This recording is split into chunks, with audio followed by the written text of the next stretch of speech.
Anak? Oh, Nay. Gising ka pa? May ibibigay lang ako sa'yo. Oh, eto. Good luck to, ha? Dreamcatcher to, Nay, ah. Oo, anak. Ang sabi nila, magsabi ka lang ng wish mo dyan, matutupad. Malay mo naman, di ba? Thank you, Nay. Dreamcatcher. Matry nga to. Sana maging top 1 ako sa klase namin. Anak! Congrats! Bakit po, Nay? Ikaw daw ang top 1 sa klase nyo! Totoo ba, Nay? Totoo nga to.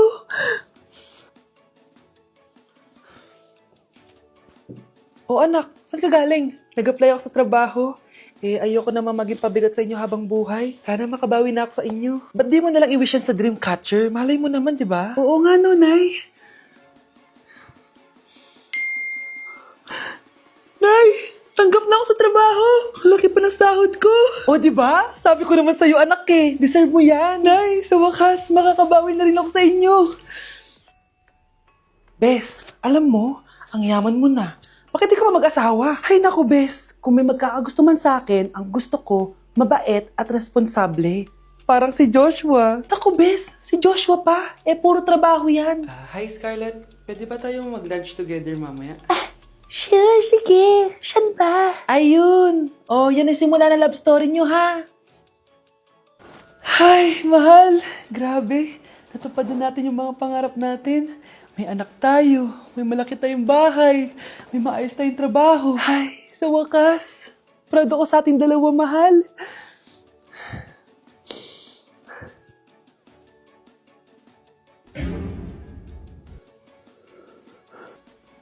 Mahal? Tay, ano? I-explain mo na sa akin.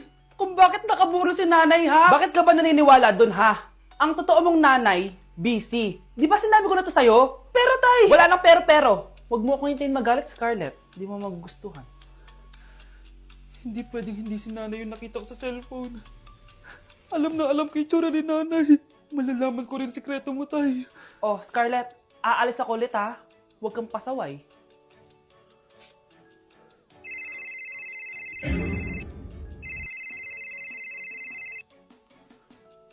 Nasa yung cellphone ko? Hello po. Pwede na po maklaim yung 10 million peso na galing sa insurance ng namatay niyo pong asawa. Insurance? Pasaway ka talaga? Pinatay mo ba si nanay, ha? Para makuha yung insurance niya? Hindi mo naiintindihan, anak. Napakahayop mo! Tatawag ako ng pulis! Itigil mo yan, anak! Nay, buhay ka? Oo, anak. Nagtago ako. Pag nagsumbong ka sa pulis, masisira lahat ng plano namin ng tatay mo. Hindi ko maintindihan. Ano nangyayari? Pinatay ko ang kakambal ng nanay mo. Para maniwala sila na siya talaga ang namatay. At makuha natin ng mga pera sa insurance. Sawang-sawa na ako sa buhay na to! Marami akong pangarap, anak! Gusto ko na gumanda yung buhay natin! Naririnig niyo ba yung mga sarili niyo, ha? Hindi ba kayo natatakot sa mga pinaggagawa niyo? Kung yayaman tayo sa maling paraan at sa paraan na magtatago ka sa pulis, Nay, itigil niyo na to, please! Please lang! Nay, kamusta na po kayo ni tatay? Eto anak, okay naman. Ikaw, kamusta ka na? Eto Nay, malapit na ako matapos ng college. Sana paglabas niyo ni tatay, marami na akong ipon. Huwag kang mag-alala anak, konti panahon na lang. Magkakasama ulit tayo ng tatay mo. See you, Nay. Miss ko na kayo. See you soon, anak. Grabe, ang pangit ko pala dati ng bata ako. Sino itong tumatawag? Hello? Scarlett, wag kang papasok bukas sa school, ha? Ha? Bakit? Sino ka ba? Basta, sundin mo na lang ako, please. Ano yun? Ang weird. Oh, anak. Hindi ka pumasok? Opo, Nay. Masakit po yung pagkaramdam ko eh. Pagaling ka, anak, ha? Anak, yung school mo, nasusunog. Nasusunog, Nay? Totoo nga yung sinasabi ng caller kanina. Grabe. Buti na lang, anak, hindi ka pumasok sa school ngayon. Sino na naman tumatawag na to? Hello? Sino to? Scarlett, wag kang matutulog ngayong gabi, ha? Ikaw na naman? Paano mo nalalaman yung mga yan, ha? Scarlett, please, sundin mo na... Anak, matutulog na ako, ha? Ikaw din, huwag ka na magpuyat. Sige po, Nay. Tatapusin ko lang po itong pinapanood ko. Kung hindi ako matutulog, ano namang gagawin ko buong gabi? Matutulog na lang ako. Baka niloloko lang ako ng caller na yun. Nay! Nay! Gising, Nay! Ano nangyari, anak? Binabangungot ka, Nay. Buti gising ka pa. At nagising mo ako. Sino ba talaga yung caller na yun? Sino ka ba talaga, ha? Bakit alam mo lahat ng mga masasamang mangyayari? Gusto mo ba talaga ako makilala, Scarlett? Oo, dahil hindi ako matatahimik. Magkita tayo malapit sa puno ng mangga. Hello? May tao ba dyan? Hi, Scarlett. Ikaw ba yung caller? Gusto mo ba talagang makita kung sino ako? Oo. Ako ikaw, Scarlett. Galing ako sa future. Ikaw ako? Kailangan kong ayusin yung mga nangyaring masama. Paano? Paano nangyari yun? Basta, Scarlett, ayusin mo yung mga desisyon mo sa buhay, ha? Sige na, baka mahuli pa ako ng mga humahabol sa akin. Sandali! Sino humahabol sa'yo? Ang isang 50% po ay mapupunta sa isa niyang anak. Ano? Baka yan yung isa naming anak na nawala? Oo, sa amin na lang yan. Ako! Ako ang isa pang anak ni Ramon. Oh, akala ko bang nawawala yung isang anak ni Ramon? Attorney naman, huwag ka maniwala dyan. May sakit kasi sa utak yan. Wala akong sakit, attorney. Maniwala ka, please. Kailangan ko pa ng sapat na ebidensya para maniwala ako sa'yo. Sige na, babalik na lang ako. Ito na ba yung bagong bahay ng anak ko? Ikaw, babae ka? Sinubukan mo pang agawin sa amin ang kayamanan ng tatay mo? Ang sama nyo, tita! Gusto nyo kunin lahat! Well, hindi naman maniniwala sa'yo si attorney dahil wala kang ebidensya. Tao po, attorney po ito. Nandiyan si attorney. Halika dito. Ayan, ikukulong muna kita dito sa bodega hanggat hindi ko pa nakukuha mga kayamanan. Yes, attorney.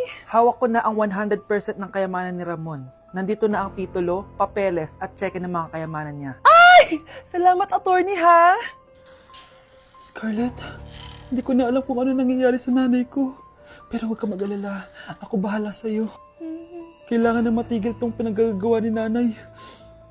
Tao po. Sino ka? Ako po yung nanay ni Scarlett, yung anak din ni Ramon. Totoo ba to? Pinagsasabi mong babae ka? Kami lang ang pamilya ni Ramon. Attorney, huwag ka magpaniwala dyan. Peke yan. Hindi to peke. Pwede mo ipacheck to sa attorney. Kaya ilabas mo na siya. Kinulong po ni nanay si Scarlett sa bodega. Ha? Anak?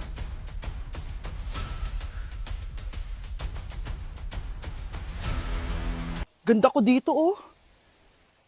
Sino yun? Nasaan na yun? Bata, okay ka lang ba? Kanina ka pa kasi nakatayo dyan, eh. Pwede mo ba ako tulungan? Tulungan saan? Nawawala kasi yung kwintas ko. Dito ko yun nawala. Bigay kasi yun ng nanay ko sa akin, eh. Sige, tara. Saan mo ba kasi yun uling nakita? Dito lang yun, banda sa puno. Kwintas? Kanina pa ako paikot-ikot dito sa punong to. Wala namang kwintas, eh. Sure ka ba? Bata? Walang yung batang yun, na. Iniwan ako dito. Pinaglalaroan lang ata ako. Uwi na nga ako. Hi, Scarlett. Kagulat ka naman. Paano ka nakapasok dito sa bahay namin? Tara, hanapin na natin yung kwintas. Saan ka ba kasi pumunta kahapon? Bigla ka nawala, eh. Hindi ko din alam, eh. Oo, tara, hanapin na natin yung kwintas mo. Yay! Anong kulay ba kasi yun? Kulay silver yung kwintas. Silver. Kanina pa ako naghahanap dito. Parang wala naman silver na kwintas dito. Bata? Iniwan na naman ako. Andito ka lang palang bata ka? Ang ginagawa mo dyan? Nay, hinahanap ko yung kwintas ng batang kasama ko. Umuwi ka na. Magagabi na, oh. Sige, Nay. Nay, yan ata yung kwintas na hinahanap ng bata. Ba't nasa iyo yan? Wala to, anak. Tara, uwi na tayo. Nay, saan mo ba talaga galing yung kwintas na yan? Itong kwintas na to, anak, special to sa akin dahil galing to sa kapatid ko. Kaso, namatay siya nung 9 years old siya. So, yung bata kanina, siya yung tita ko na namatay? Oo, anak. Siya lang ang may favorite sa akin. Mga magulang namin, ayaw sa akin. Kaya sobrang mahal ko yun, anak. Ang lungkot naman pala, Nay. Sobrang sakit lang. Sorry. Tama na yun, Nay. Nanay mo yung pumatay sa akin, Scarlett.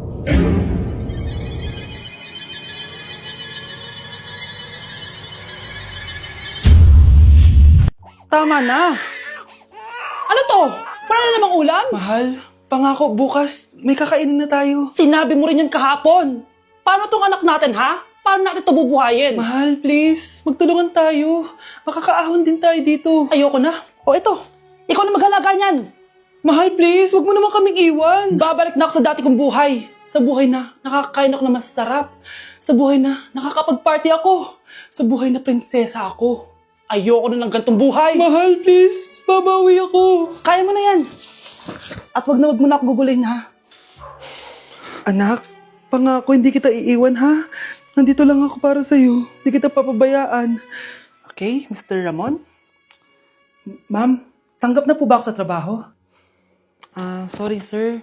Based sa resume mo, hindi ka pala nakapagtapos ng college. Ang hanap po namin is college graduate. Uy, Ramon, mukhang galing ka sa interview, ah. Natanggap ka? Hindi nga, eh. Baka may alam kang pwede kong pasukan ng trabaho. Pwede ako. Sige, sabihan kita ha. Salamat Susan. Dami naman basura dito. Ramon, may hiring daw yung kakilala ko at pwede ka daw doon magtrabaho. Ha? Talaga? Sa wakas, mabibilin ko na lahat ng pangangailangan ng anak ko. May anak ka pala? Oo. Iniwan kami ng nanay niya dahil di niya kaya tong gantong buhay. Hayaan mo, hindi mo deserve yun. Wow, ang bilis. May pumalit na agad sa akin? Mali ka nang iniisip. Alam mo ba, Ramon, nabibili ko na lahat ng gusto ko ngayon. Kumakain kami sa magandang restaurant at nakatira ako sa mansyon. Ha? Honey, tara na. Ipag-shopping pa kita mamaya. Baka malit pa tayo sa dinner natin. Okay honey, papunta na. At ikaw babae ka, kung ayaw mong masira ang buhay mo, layuan mo yung lalaki